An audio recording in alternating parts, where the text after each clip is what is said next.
Thì nhà ở đây lọt khách nói là nó lần nó đi mất.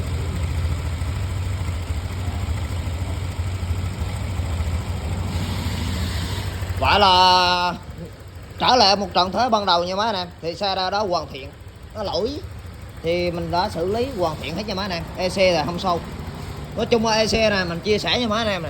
Đây mấy anh em nhìn vô nha, cái lỗ nó thúi này mấy anh em đó, nhưng mà vẫn còn cái may mắn nha mấy anh em, chứ EC mà qua cái đời Vario 125 150 mà mấy anh em mà mở ra mình thấy nó thúi ngay chỗ đây đó, nó có cái lỗ lũng nè to chà bá này mấy anh, trang điện thoại thôi nha, chứ ở ngoài to lắm á đó.